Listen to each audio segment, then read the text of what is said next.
नमस्कार, बहुत स्वागत। और मिडिल ईस्ट को लेकर चर्चा करेंगे। आपके साथ मैं हूं ललित प्रजापति। बहुत तेज़ी से बदलती इन स्थितियों के बीच सभी पर इसका असर पड़ेगा और अब मामला होर्मुज तक भी पहुंच चुका है। वो होर्मुज जो पूरी दुनिया के गले की नस कही जाती है, ईरान ऐसा कहता है।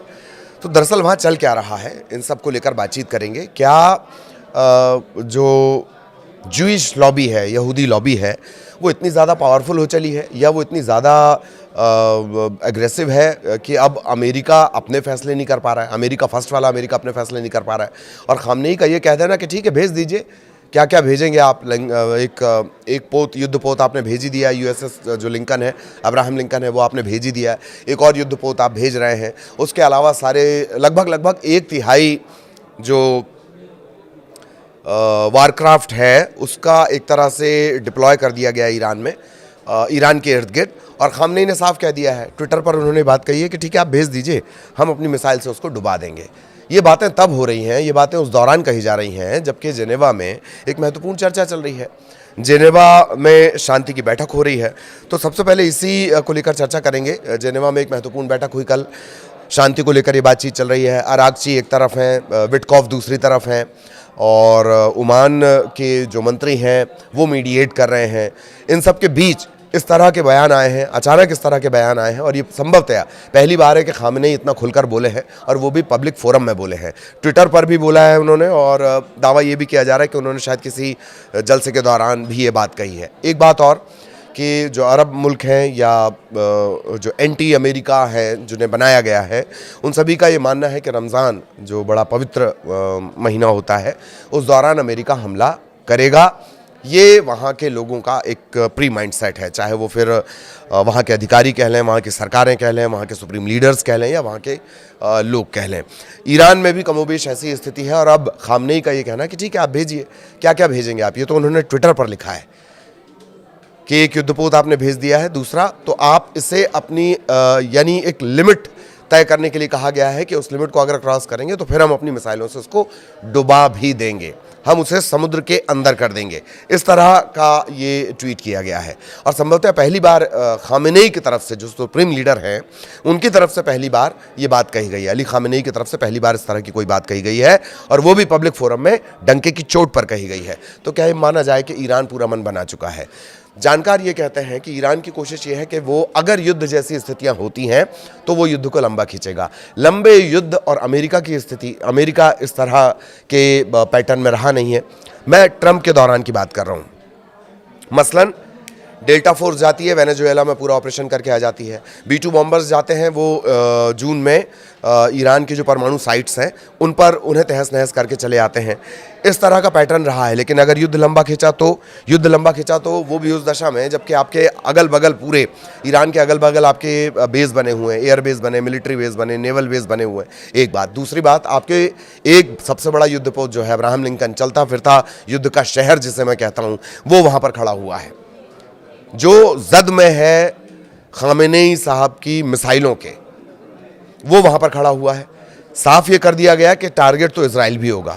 और मिसाइल पावर जो ईरान की है, उससे कोई भी जानकार इनकार नहीं कर रहा है कि बहुत बेहतरीन और मिसाइल पावर पर बहुत ज़्यादा काम किया गया है ईरान की तरफ से। वापस चर्चा में आते हैं, वापस मुद्दे पर आते हैं।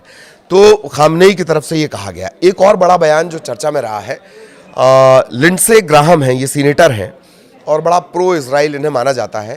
यरूशलेम में इन्होंने एक बड़ा बयान दिया है। अब उस बयान को देने के मायने क्या हैं?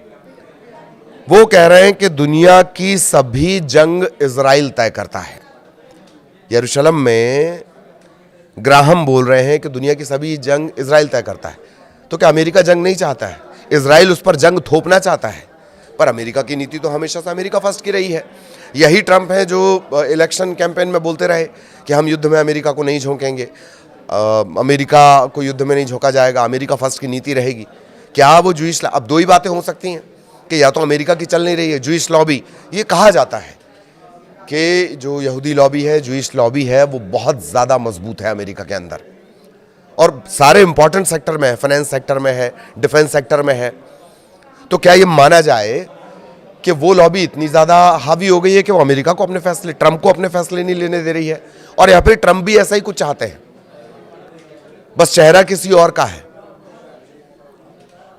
क्या इजराइल अपनी मनमानी कर रहा है और ट्रंप रोक नहीं पा रहे हैं, अमेरिका उसे रोक नहीं पा रहा है, या अमेरिका की चल नहीं पा रही है? एक एंगल। दूसरा कि वाकई अमेरिका कुछ ऐसा चाहता है, सिर्फ चेहरा इजराइल का लगा रखा है कि इजराइल की आड़ में ये तमाम चीजें कर ली जाएं, ईरान में ये तमाम चीजें कर ली जाएं।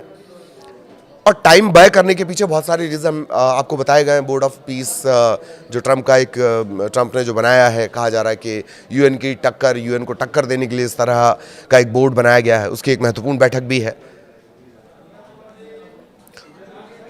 उस महत्वपूर्ण बैठक से पहले कोई नहीं चाहते हैं कि ट्रंप को इस तरह की गलतफहमी, इस तरह की बातें निकल कर आए, क्योंकि ज़्यादातर अरब देश उस बोर्ड ऑफ पीस के मेंबर हैं, लंबा चौड़ा फंड उन्होंने दिया हुआ है। तो अचानक से ये वजह क्या रही? जेनेवा में बैठक के दौरान लिंडसे ग्राहम का ये बड़ा बयान आ रहा है और अब खामनेई साहब ने पहली बार ये कह दिया है कि भेज दीजिए, हम अपनी मिसाइल से उसको डुबा के समंदर के अंदर कर देंगे। और भी बातें उन्होंने कही हैं कि आप पहले कह रहे हैं कि जो है कि न्यूक्लियर पावर पे चर्चा करनी है। न्यूक्लियर पावर पर चर्चा करनी मतलब आप ये मान रहे हैं ना कि हमारे पास वो है, बस इतना ही कह रहे हैं वो। उससे आप अंदाजा लगा लीजिए इसके क्या मानी है कि या तो वो हमारे पास नहीं है तो फिर चर्चा कैसी? पर अगर आप चर्चा करना चाह रहे हैं मतलब आप मान रहे हैं कि हमारे पास है, और अगर हमारे पास है तो फिर हमारी पावर का अंदाजा लगा लीजिए। ये दो बड़ी चीजें। और एक और बड़ा महत्वपूर्ण अपडेट इसमें यह है, इस पूरे मामले में, कि चीन और रशिया के साथ नेवल एक्सरसाइज, नौसैनिक युद्धाभ्यास, नौसेना का युद्धाभ्यास। अब आप समझिए, चाइना की पूरी नेवल मशीनरी वहां पर है, रशिया की नेवल मशीनरी उस इलाके में है। उस दौरान क्या अमेरिका ये कोशिश करेगा कि वो किसी तरह का कोई हमला करे? क्या इस दौरान कोई इस तरह की हिमाकत हो सकती है? और अगर ऐसी कोई हिमाकत हो गई फिर तो ये तीसरे विश्व युद्ध जैसी स्थितियां बन जाएंगी। हालांकि ये कहा जा रहा है कि जो होर्मुज है उसमें ये एक रूटीन एक्सरसाइज है जो होनी है ईरान के साथ मिलकर, रशिया की और चाइना की। लेकिन इस बीच अगर हमले जैसी कोई स्थितियां बन जाती है या अमेरिका की तरफ से कुछ होता है या दिखाया जाता है कि ईरान की तरफ से कुछ हुआ इसलिए अमेरिका या इजराइल ने ऐसा कुछ किया, तब क्या होगा? तो तीन बड़े महत्वपूर्ण बिंदु इसमें आ गए हैं अब कि एक, चीन और रूस के साथ जो युद्धाभ्यास चल रहा है। दूसरा, लिंडसे ग्राहम का जो सीनेटर है उनका ये कहना कि दुनिया की सारी जंग इजराइल तय करता है। फिर अमेरिका क्या करता है भाई? और क्या अमेरिका इस बार कुछ कर नहीं पा रहा है? इतना दबाव है? और या फिर अमेरिका चाहता कुछ और है लेकिन उसे रिप्रेजेंट किसी और तरीके से किया जा रहा है? ये तीन महत्वपूर्ण बातें हैं जो और खामेनेई का बयान, पहली बार खामेनेई ने जिस तरह से खुलकर ये बात कही है कि अब तो आ जाने दीजिए। एक और बड़े महत्वपूर्ण बात कि अमेरिका चाहता है वो जाए, स्ट्राइक करे, और जैसे वेनेजुएला में उसने किया, या जैसे वो एयर स्ट्राइक करता रहता है, आईसिस पर करता रहता है, सीरिया में करता रहता है, यमन में करता रहता है, वो इस तरह के ऑपरेशंस की कोशिश करेगा। लेकिन क्या इतना आसान है? क्योंकि ईरान है, वेनेजुएला नहीं। ईरान है, सीरिया नहीं है। ईरान है, आईसिस का कोई संगठन नहीं है। ईरान है, यमन का कोई संगठन नहीं है। और ईरान ये साफ कर चुका है कि एक बार अगर हमला हो गया किसी भी तरह का तो हम उसे पूर्ण युद्ध मानेंगे। ईरान की तरफ से इस तरह के हथियार, मुझे उसका नाम याद नहीं आ रहा, जो एयर डिफेंस सिस्टम है, ईरान ने उसे तैनात कर दिया है। इसके अलावा एक और सिस्टम लगाया गया है जो एक बार, जिनसे लगातार इस तरह का हमला किया जा सके कि एक बार में 400-500 मिसाइल दागी जा सकें, छोटी रेंज की मिसाइल दागी जा सकें। तो जानकार ये तो कहता है कि युद्ध लगभग तय है। सवाल है कि कितना चलेगा। खामनेई चाहते हैं युद्ध लंबा खींचा जाए, तब अमेरिका को पता चलेगा कि ईरान है क्या, तब इजराइल को पता चलेगा कि ईरान है क्या। और इन सब के बीच इजराइल जो बार बार ये दबाव बना रहा है अमेरिका पर कि ईरान पर हमला किया जाए।